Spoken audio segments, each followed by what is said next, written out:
Hi guys, எல்லாருக்கும் வணக்கம். Welcome to YouTube channel nursing update. இன்னைக்கு நம்ம என்ன பார்க்க போறோம்னா, நீங்க எல்லாருமே கேட்டிருந்தீங்க ஆர்ஆர்பி ப்ரிப்பரேஷனுக்காக ஒரு வீடியோ போடுங்கன்னு சொல்லிட்டு. ஸோ ஆல்ரெடி ப்ரிப்பேர் ஆகியாச்சு. எக்ஸாம் எப்படி எழுத போறோம் அப்படிங்கிறது தான் இந்த வீடியோல நம்ம பார்க்க போறோம். RRB preparation and exam strategy for clearing RRB exams. ஓகேவா? ஸோ ஆர்ஆர்பி எக்ஸாம்ல சில அட்வான்டேஜஸ் உண்டு, என்னென்னங்கிறது சொல்லிடுறேன். ஃபர்ஸ்ட் அட்வான்டேஜ் பார்த்தீங்கன்னா, ஆர்ஆர்பி எக்ஸாம் வந்துட்டு ஒரு பர்டிகுலர் ஏரியாவுக்கு தனித்தனியாக தான் நடத்துகிறாங்க. கரெக்டாக? ஃபார் எக்ஸாம்பிள், நீங்கள் இப்போ நாளைக்கு எக்ஸாம் எழுத போகிறது ஆர்ஆர்பி சென்னைக்கான எக்ஸாம். அதே மாதிரி ஆர்ஆர்பி சென்னை, ஆர்ஆர்பி மும்பை, ஹைதராபாத் அந்த மாதிரி எழுதுறதுனால அட்வான்டேஜ் என்னன்னா, இப்போ நார்செட் மாதிரி எக்ஸாம் பார்த்தீங்கன்னா ஆல் ஓவர் இந்தியா இருக்க மக்கள் எல்லாரும் எழுதுவாங்க. ஆனால் இப்போ இந்த ஆர்ஆர்பி ஆல் ஓவர் மக்கள் எழுதுவாங்க. ஆனால் என்னன்னா கொஞ்சம் ஸ்பிளிட் ஆயிடும்னா என்ன, இப்போ ஆர்ஆர்பி சென்னை எக்ஸாம் யார் எழுதுவா அப்படின்னு சொல்லி பார்த்தீங்கன்னா, people from Tamil Nadu. Okay, mostly Tamil Nadu கேரளாவில் இருக்கவங்க மட்டும்தான் ஆர்ஆர்பி சென்னை எழுதுவாங்க. ஏன் இப்போ ஆந்திராவில் இருக்கவங்களாம் என்ன எழுதிடுவாங்க, ஆர்ஆர்பி ஹைதராபாத் எழுதிடுவாங்க. ஓகேவா? டெல்லியில் இருக்கவங்க அவங்க அந்த மாதிரி. இப்போ மகாராஷ்டிராவில் இருக்கவங்க மும்பை, நாக்பூர் அந்த மாதிரி அப்படியே ஸ்பிளிட் ஆகிடும். அப்போ நம்மளுக்கு என்ன ஆகும்னா, அந்த வேக்கன்சிஸ் வந்துட்டு கம்மியாக இருந்தாலும் உங்களுக்கு அந்த போட்டிகள் வந்துட்டு காம்படிஷன் வந்துட்டு கொஞ்சம் கம்மியாக தான் இருக்கும். அதாவது இப்போ நாளைக்கு நீங்கள் எழுத போகிற ஒரு 80 சீட்டுக்கு எத்தனை பேர் போட்டி போடுவாங்கன்னு பார்த்தீங்கன்னா, within geographical area of Tamil Nadu and Kerala, almost பாண்டிச்சேரியும் உண்டு. ஸோ இங்கே இருக்கவங்க மட்டும்தான் நாளைக்கு எக்ஸாம் எழுத போகிறாங்க. ஓகேவா? ஸோ அது ஒரு பெரிய அட்வான்டேஜ். அதனால நீங்கள் அதில் நல்லா சைன் பண்ணுற மாதிரி எழுதினாலே போதும், நீங்கள் கண்டிப்பாக எக்ஸாம் கிளியர் பண்ணிடுவீங்க. ரெண்டாவது, இது அட்வான்டேஜும் சொல்லலாம், டிஸ்அட்வான்டேஜும் சொல்லலாம்.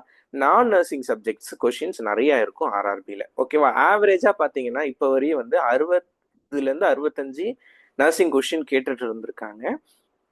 மீதி 30லேருந்து 35 40 கொஷின் வந்துட்டு நான் நர்சிங் கேட்டுட்டு இருந்திருக்காங்க. ஸோ கொஷின் எல்லாமே நர்சிங் கொஷின்ஸ் எல்லாமே கொஞ்சம் சிம்பிளாக தான் இருந்திருக்கும். சிம்பிள் இந்த சென்ஸ், கொஷின்ஸ் எல்லாமே ஸ்டாண்டர்ட் கொஷினாக இருக்கும்.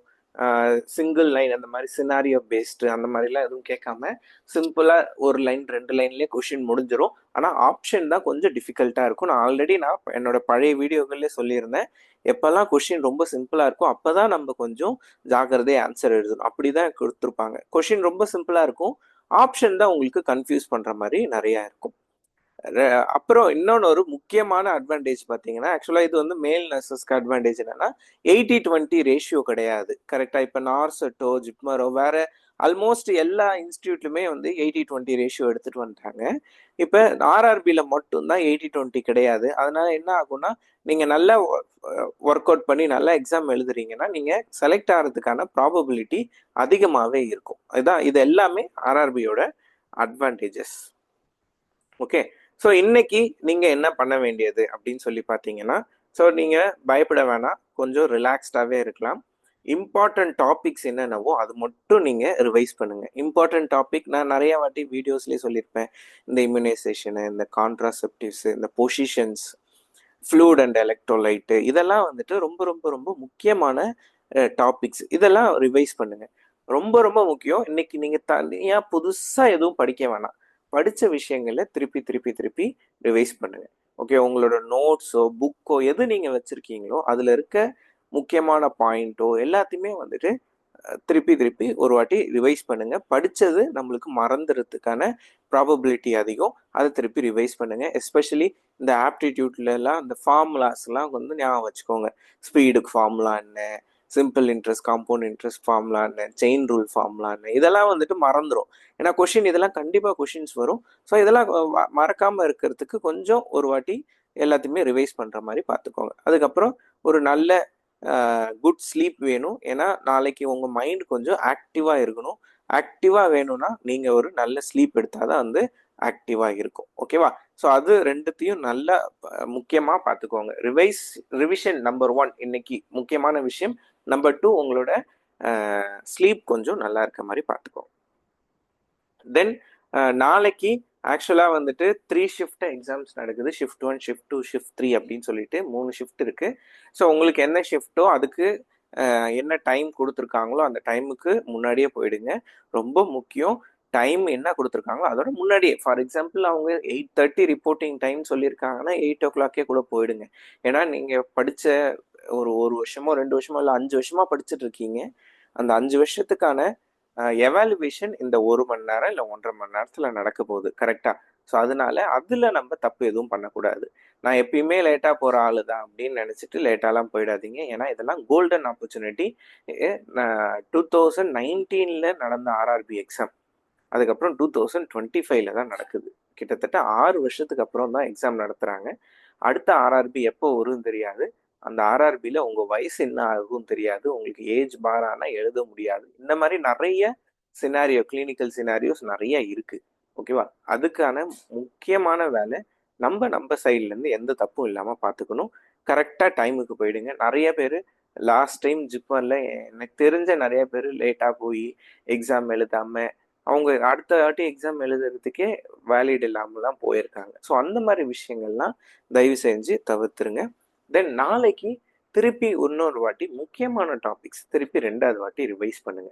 சேம் இந்த கான்ட்ராசெப்டிவ்ஸோ, இம்யூனைசேஷனோ, இந்த ஹைப்போகெலிமியா, இந்த பொட்டாசியம், சோடியம் இதெல்லாம் படிக்கிறதுக்கு உங்களுக்கு ஒரு 1 hour இருந்தாலே போதும்.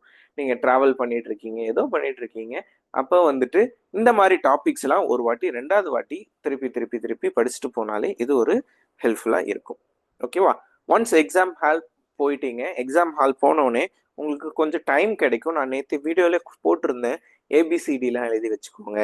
ஓகேவா? ஃபார்முலாஸ் ஏதாவது உங்களுக்கு மறந்துடும் அப்படின்னா அதெல்லாம் எழுதி வச்சுக்கோங்க. அதெல்லாம் எழுதி வச்சுருந்தீங்கன்னா என்ன ஆகும்னா உங்களுக்கு நீங்கள் எக்ஸாம் எழுதுறது கொஞ்சம் சிம்பிளாகவும் ஈஸியாகவும் இருக்கும். தென் ஒன்ஸ் எக்ஸாம் ஸ்டார்ட் பண்ணோடனே உங்களுக்கு டைம் மேனேஜ்மெண்ட் ரொம்ப முக்கியம். ஏன் டைம் மேனேஜ்மெண்ட் முக்கியம்னா, நர்சிங் கொஷின் மட்டும் இருந்தால் 1.5 மணி நேரம் உங்களுக்கு ஈஸியாக இருக்கும், நீங்கள் ஈஸியாக எழுதிடுவீங்க. ஆனால் இதில் நான் நர்சிங் கொஷின்ஸ் இருக்கிறதுனால நம்ம என்ன செய்யணும்னா டைம் ஸ்பெண்ட் பண்ண ஆரம்பிக்கணும். ஏன் ஃபார்முலா போடணும், மேக்ஸ் போடணும், சிம்பிளிஃபை பண்ணணும், எல்சிஎம் எடுக்கணும், டிவிஷன் பண்ணணும், இந்த மாதிரி நிறைய ஸ்டெப்ஸ் எல்லாம் இருக்கும் போது நீங்கள் அந்த டைம் மேனேஜ்மெண்ட் நல்லா பண்ணுற மாதிரி பார்த்துக்கோங்க. So always go with nursing question first. என்னோட பெஸ்ட் சஜஷன் வந்துட்டு, இப்போ நாளைக்கு ஒரு 65 இல்லை 60 கொஷின் வருதுன்னு வச்சுக்கோங்களேன் நர்சிங்லேருந்து. நர்சிங் கொஷின் மேக்ஸிமம் அட்டன் பண்ணுற மாதிரி பார்த்துக்கோங்க. நான் நர்சிங் கொஞ்சம் கம்மியாகவே டைம் ஸ்பெண்ட் பண்ணலாம். 2வது, ஏன் நர்சிங் கொஷின் ஃபர்ஸ்ட்னா, நம்பர் ஆஃப் கொஷின் அதிகம் எதுன்னு பார்த்தீங்கன்னா நர்சிங் கொஷின் தான் நம்பர் ஆஃப் கொஷின் அதிகம். நம்பர் 2, நர்சிங் கொஷின்ஸில் தான் உங்களுக்கு வந்துட்டு ஒரு கான்ஃபிடென்ஸ் வரும். ஏன்னா நீங்கள் அதுதான் ரொம்ப நாளாக படிக்கிறீங்க, ஒர்க் பண்ணுறீங்க, இந்த மாதிரி நிறைய விஷயங்கள் இருக்குது. அதனால் நர்சிங் கொஷின் கொஞ்சம் டைம் கொஞ்சம் அதிகமாகவும் ஸ்பெண்ட் பண்ணிக்கோங்க. அதே மாதிரி ஃபஸ்ட்டு அதை வந்து எழுத பார்த்துக்கோங்க. 2வது, ரீட் த கொஷின் ப்ராப்பர்லி. உங்களுக்கு அந்த நர்சிங் கொஷின்ஸோ நான் நர்சிங் கொஷின் எதுவாக இருந்தாலும் கொஷினை ஒழுங்காக ஃபுல்லாக முதல்ல படிக்கணும். ஃபுல்லாக படிக்கணும்னா என்ன, சில டைம் வந்துட்டு கொடுத்துருப்பாங்க, which one of the following is a signs of hypokalemia எக்ஸப்ட்னு கொடுத்துருப்பாங்க. நம்ம என்ன செஞ்சிருப்போம், எக்ஸப்ட்டுங்கிற வேர்டை வந்துட்டு அவசரத்தில் படிக்காமல் விட்டுருப்போம். ஓகேவா? கொஷினையும் சரி ஆப்ஷனையும் சரி ஃபுல்லாக படிக்கணும். ஃபுல்லாக படிச்சுட்டு தான் நீங்கள் ஆன்சர் எழுதணும். ஓகேவா? ஸோ அந்த அவசரத்தில் அந்த எக்ஸாம் பதற்றம் வரும்ல, அந்த பதற்றத்தில் நம்ம வந்துட்டு சில டைம் விட்டுருவோம். அந்த மாதிரி விஷயங்கள்லாம் நடக்காமல் பார்த்துக்கோங்க. கொஷினும் ஃபுல்லாக படிச்சுக்கோங்க, ஆப்ஷனையும் ஃபுல்லாக படிச்சுக்கோங்க. ஸோ நான் ஆல்ரெடி சொன்ன மாதிரி 60 to 65 நர்சிங் கொஷின்ஸ் வரலாம். மீதி 35 to 40 கொஷின் வந்துட்டு நான் நர்சிங் கொஷின்ஸ் வரலாம். ஓகேவா? நர்சிங் கொஷின் பொறுத்தவரையும் மொத்தம் 4 டைப் தான் இருக்குது. பாசிட்டிவ் கொஷின் பாங்க, நெகட்டிவ் கொஷின்ஸ் பாங்க, ப்ராக்டிக்கல் ஆஸ்பெக்ட் கொஷின்ஸ் பாங்க, நர்சிங் மேனேஜ்மெண்ட் கொஷின்ஸ் பாங்க. பாசிட்டிவ் கொஷின்னா என்ன, இப்போ நான் சொன்னேன் இயர்லி சைன் ஆஃப் ஹைப்போகெலிமியா என்ன, ஓகேவா? தென் லித்தியம் டாக்ஸிசிட்டியோட இயர்லி சைன் என்ன, இந்த மாதிரி கொஷின் வர்றது எல்லாமே பாசிட்டிவ் கொஷின்ஸ் பாங்க. இதெல்லாம் வந்துட்டு கீவேர்டு என்னவோ அதை முதல்ல பார்த்துருங்க, அதை பார்த்துட்டு ஆன்சர் எழுதிடுங்க. 2வது, ரொம்ப முக்கியமான விஷயம், நீங்கள் ஃபஸ்ட்டு ஒரு ஆன்சர் சூஸ் பண்ணிவிட்டு நெக்ஸ்ட் கொஷின் போயிருப்பீங்க. ஓகேவா? ஃபர்ஸ்ட் கொஷின் ஃபார் எக்ஸாம்பிள் ஏதோ ஒரு கொஸ்டின் வந்திருக்கு, ஃபர்ஸ்ட் கொஷினுக்கு ஆப்ஷன் பி நீங்கள் சூஸ் பண்ணியிருப்பீங்க. சூஸ் பண்ணிவிட்டு நீங்கள் ஒரு 10 கொஷின் போனதுக்கப்புறம் ஐயோ ஆப்ஷன் பி இல்லை சியா இருக்கும்னு சொல்லிட்டு திருப்பி வந்து ஃபர்ஸ்ட் கொஷின் பி சூஸ் பண்ணதை மாற்றி சியா மாற்றுவீங்க. அந்த மாதிரி தப்பு எதுவும் பண்ணிடாதீங்க. அந்த மாதிரி தப்பு, ஏன்னா மோஸ்ட் ஆஃப் த டைம் நீங்கள் ஃபஸ்ட்டு சூஸ் பண்ண ஆன்சர் தான் வந்து கரெக்டாக இருக்கும். ஓகேவா? Always first choose an options are your best choose an options வாங்க. ஓகேவா? அதனால தான் நான் என்ன சொல்கிறேன், நீங்கள் ஒரு கொஷினுக்கு இதுதான் ஆன்சர்னு முடிவு பண்ணிட்டீங்க, முடிவு பண்ணி சூஸ் பண்ணிட்டீங்க. சூஸ் பண்ணதுக்கப்புறம் நெக்ஸ்ட் கொஷினுக்கு அதை அந்த நெக்ஸ்ட் கொஷின் போனதுக்கப்புறம் அந்த கொஷினுக்கான ஆப்ஷனை மாற்றவே கூடாது, அது அப்படியே இருக்கட்டும். ஓகேவா? நெகட்டிவ் கொஷின், நெகட்டிவ் கொஷின்ல தான் உங்களுக்கு நிறையா நெகட்டிவ் மார்க்கிங்கும் வரும். ஓகேவா? என்னன்னா த்ரீ சிமிலர் ஆப்ஷன்ஸ் இருக்கும். ஓகேவா? எக்ஸப்ட், நாட் ஏ சைன், இந்த மாதிரி கொஷின்லாம் வருது இல்லை, இதெல்லாம் வந்துட்டு நெகட்டிவ் கொஷின் அப்படின்னு சொல்லிட்டு சொல்லுவோம். இந்த மாதிரி கொஷின்ஸ் வரும்போது கொஞ்சம் ஜாக்கிரதையை ஆன்சர் பண்ணுங்க. ஏன்னா 3 ஆப்ஷன் ஒரே மாதிரி இருக்கும், ஒன்று மட்டும்தான் டிஃப்ரெண்ட்டாக இருக்கும். இது 100% அட்டன் பண்ண பாருங்க. ஆனால் நெகட்டிவ் மார்க்கிங் இதில் தான் வரும். கொஞ்சம் காஷனாக ஆன்சர் பண்ணுங்க. Next, practical related and nursing management related questions எப்படி இருக்கும்னா, இதுதான் நம்மளுக்கு வந்து மேக்ஸிமம் நெகட்டிவ் மார்க்கிங் கொடுக்கும். ஏன் நெகட்டிவ் மார்க்கிங் கொடுக்கும்னா, நான் சில கொஷின் கொடுத்துருப்பேன் நானே. ஏதாவது ஒரு சிம்பிளாக இருந்திருக்கும். கொஷின் வந்துட்டு which one of the following is a management of patient with agitation அப்படின்னு சொல்லி கொடுத்துருப்பாங்க. இந்த கொஷினுக்கு நம்ம ஆன்சர் கண்டிப்பாக எழுதிட்டு வருவோம். ஏன் எழுதிட்டு வருவோம் அப்படின்னா, இது ஒன்றுமே இல்லை, ரொம்ப மொக்கையான கொஷின் அப்படின்னு நினச்சிட்டு ஆன்சர் எழுதுவோம். ஆனால் நம்மளுக்கு இதுதான் மேக்ஸிமம் நெகட்டிவ் மார்க்கிங் வரும். ப்ராக்டிக்கல் ரிலேட்டட் கொஷின் எப்போ வந்தாலும் சரி, நம்ம என்ன நினைச்சிருவோம், for example you are in a ward, ஓகேவா, fire broke out in your ward, what you will do, இந்த மாதிரி ஏதாவது ஒரு கொஷின் கேட்குறாங்கன்னு வச்சுக்கோங்களேன். நீங்கள் என்ன நினச்சிருவீங்க, இந்த கொஷினை படித்தோடனே நம்ம மைண்டுக்குள்ளே சப்கான்ஷியஸாக, ஓகே நம்ம வார்டில் இருக்கோம், ஃபயர் பிரேக் அவுட், ஃபயர் வந்துருச்சு, என்ன செய்வோம் அப்படின்னு சொல்லி பார்ப்பீங்க. கீழே ஆப்ஷனில் என்ன இருக்கும், கால் ஃபயர் ஹெல்ப் லைன் இருக்கும். ஆமாம், ஃபர்ஸ்ட் ஃபயர் பிரேக் அவுட் ஆனோடனே அதான் நம்ம பண்ணுவோம் அப்படின்னு சொல்லிட்டு சூஸ் பண்ணுவோம். ஆனால் அது கிடையாது.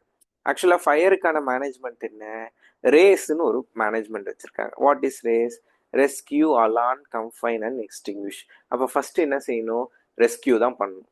ரெஸ்கியூனா என்ன அர்த்தம், இருக்கிற பேஷண்ட்ஸையும் இண்டிவிஜுவலி நீங்கள் வேற இடத்துக்கு ஷிஃப்ட் பண்ணணும். ஓகேவா? இப்படி தான் நீங்கள் யோசிக்கணும். எப்பயுமே ப்ராக்டிக்கல் ரிலேட்டட் கொஷின் எப்பயுமே என்ன செய்யணும், தியரி கண்டென்ட் என்ன சொல்லுதோ அந்த மாதிரி தான் ஆன்சர் எழுத பார்த்துக்கணும். நெக்ஸ்ட், நர்சிங் மேனேஜ்மெண்ட் கொஷினும் அதே தான். நம்ம என்ன செஞ்சிருவோம், நர்சிங் மேனேஜ்மெண்ட் கொஷினும் கண்டிப்பாக எழுதிருவோம். ப்ரையாரிட்டி நர்சிங் மேனேஜ்மெண்ட் கேட்பாங்க, நம்மளுக்கு தெரியாத நர்சிங் மேனேஜ்மெண்ட்டாக எழுதுவோம். அதுவும் வந்து தியரிட்டிக்கலாக தான் எழுதணும். ரெண்டாவது வந்துட்டு நீங்கள் வந்து பிஎன்எஸ், அதாவது இப்போ கிவிங் சம் இன்ஜெக்ஷன்ஸ், அந்த மாதிரி ஆப்ஷன் ஏதாவது இருந்தால் அதை தவிர்த்துருங்க.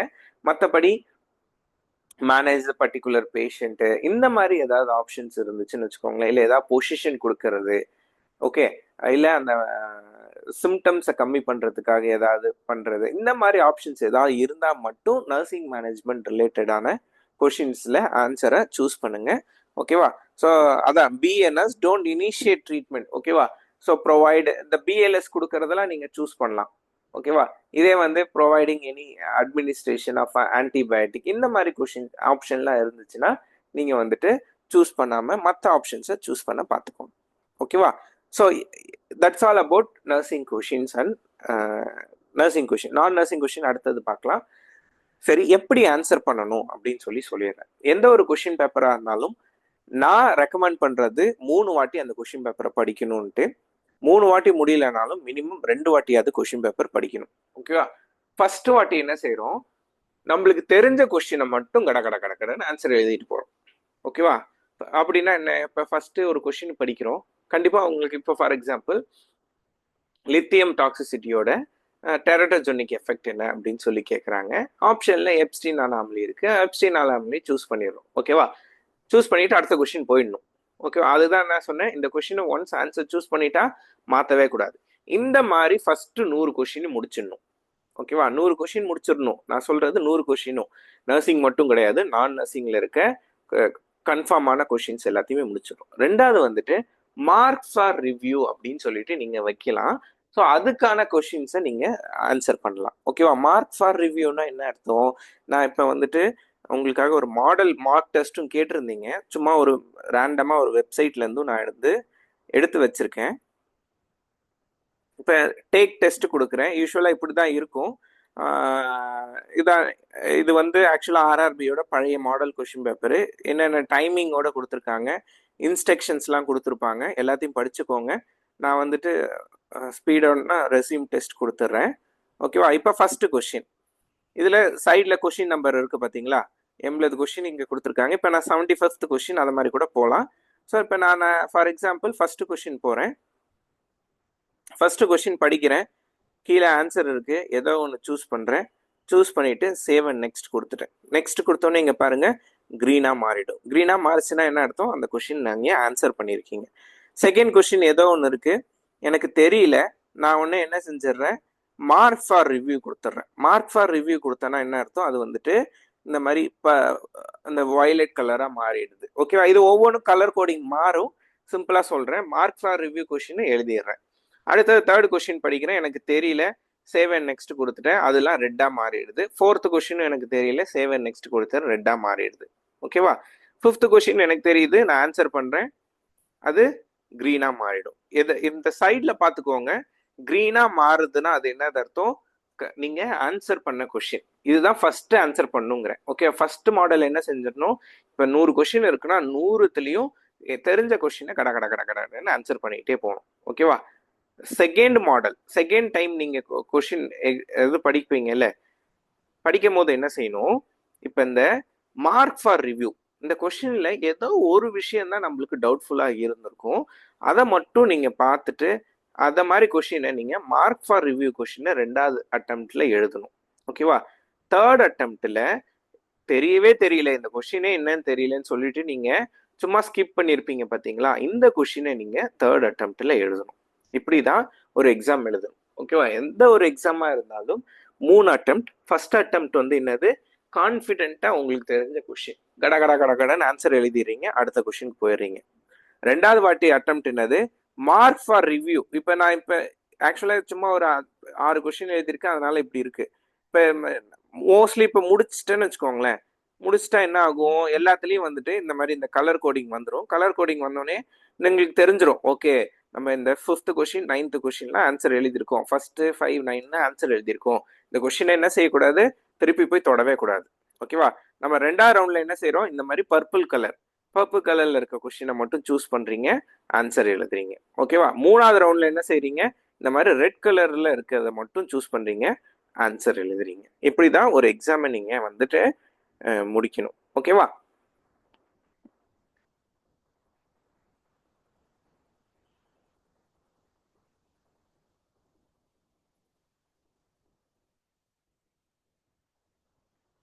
நிறைய பேர் முன்னாடி சிபிடி எழுதியிருப்பீங்க, எழுதாதவங்களுக்காக இந்த இது கொடுத்துருந்தேன். ஓகேவா, இதான் first known answer, second mark for ரிவ்யூக்கான ஆன்சர், தேர்ட் வந்து டிஃபிகல்ட் எம்சிக்யூஸான கொஸ்டின்ஸ். ஓகேவா, then coming to the general subject question. General subject question இந்த maths, aptitude, reasoning, GK, English, physics, chemistry எல்லாம் இருக்கு பாத்தீங்களா, எல்லாத்துலேருந்து கண்டிப்பா ஆர்ஆர்பியில் கொஸ்டின் வந்துடும். நான் டே 1 ஆஃப் ஆர்ஆர்பி ப்ரிப்பரேஷன்லேருந்து இதுதான் சொல்லிட்டே இருக்கேன். ஓகேவா, இது என்ன செய்யலாம், இதை கெஸ் அடிக்கவே கூடாது, ஆன்சர் தெரிஞ்சா மட்டும் எழுதணும். எஸ்பெஷலி இந்த ஆப்டிடியூட், ரீசனிங் கொஷின்லாம் கெஸ்ஸுங்கிற வார்த்தையே வரக்கூடாது.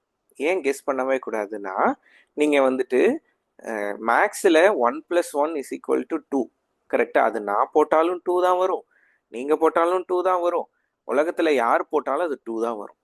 ஓகேவா, ஸோ அதனால இந்த மாதிரி ஆப்டிடியூட், ரீசனிங் கொஷினில் கெஸ் அடிக்காதீங்க, சம்மு போடுங்க, ஆன்சர் என்ன வருதோ அதை அப்படியே எழுதிருங்க. ஓகேவா, இதே இங்கிலீஷோ இல்லை ஃபிசிக்ஸ், கெமிஸ்ட்ரியோ நீங்கள் படிச்சிருந்தீங்க, உங்களுக்கு நியர் அபவுட் இதுதான் ஆன்சர் மாதிரி எனக்கு தோணுது, அந்த மாதிரி டைமில் நீங்கள் வேணால் கெஸ் அடிக்கலாமே தவிர்த்து இந்த ஆப்டிடியூட் ரீசனிங்கில் தயவு செஞ்சு கெஸ் அடிக்கவே அடிக்காது. ஓகேவா, ரெண்டாவது முக்கியமான விஷயம், never spend too much of time in a particular MCQ. இப்போ சிம்பிளாக ஏதோ ஒரு சிம்பிள் இன்ட்ரெஸ்ட் கொஷினே இருந்திருக்கும்னு வச்சுக்கோங்களேன், நீங்க கொஸ்டின் பார்த்துருப்பீங்க, உங்களுக்கு சிம்பிள் இன்ட்ரெஸ்ட் ஃபார்முலா தெரியும், பிஎன்ஆர் தான் ஃபார்முலா, கொடுத்துருக்க வேல்யூவை போடுறீங்க, ஆன்சர் ஆனால் வரல. ஒன்று என்ன ஆகிடும், உங்களுக்கு ஈகோ ஹர்ட் ஆகிட்டு என்ன செய்வீங்க, திருப்பி அதே கொஸ்டினை திருப்பி எழுதுவீங்க.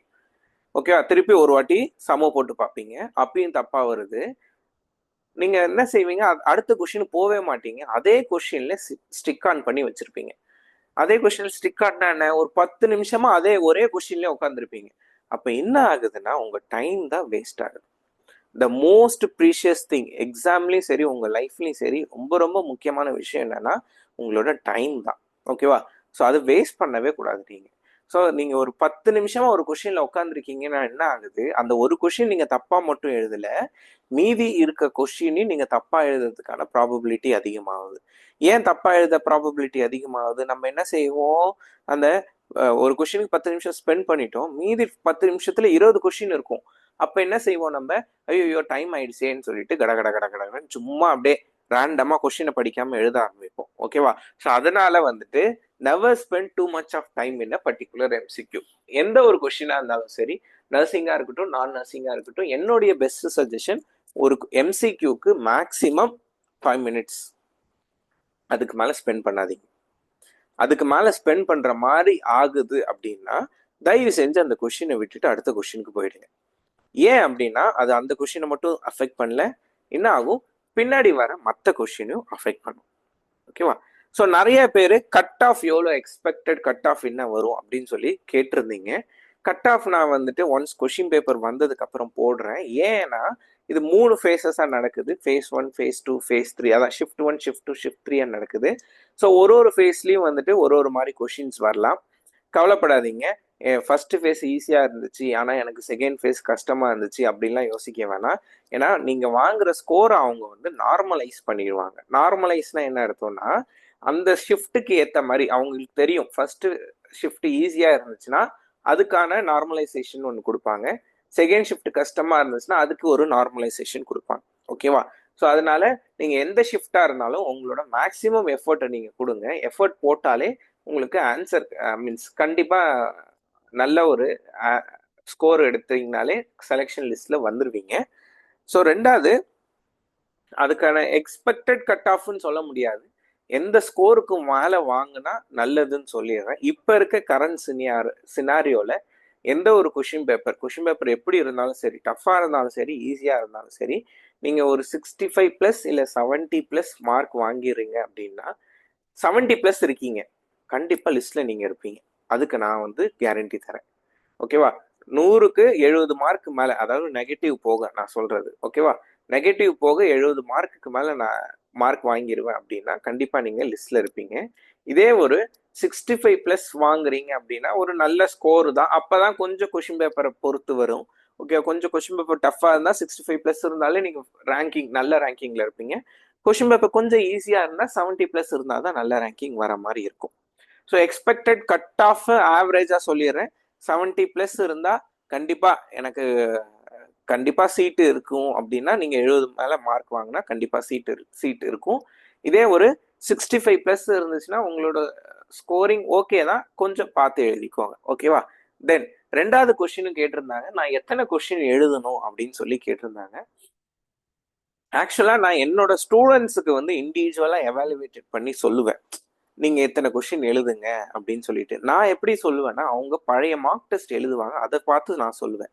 ஆனால் ஜென்ரல் பப்ளிக்காக என்னால் நான் சொல்ல முடியாது. ஏன்னா சில டைம் நான் ஃபார் எக்ஸாம்பிள் 80 கொஸ்டின் எழுதுங்கன்னு சொல்லிட்டேன்னு வச்சுக்கோங்களேன், நீங்கள் அதுக்காக வந்து 80 எழுதி நெகட்டிவ் மார்க்கிங் போகிறதுக்கான ப்ராபபிலிட்டிஸு அதிகமாகும். ஸோ அந்த மாதிரி விஷயங்களை நான் தவிர்க்கிறதுக்காக நான் ஜென்ரலாக சொல்லிடுறேன், 70+ எழுத ட்ரை பண்ணுங்க. ஓகேவா?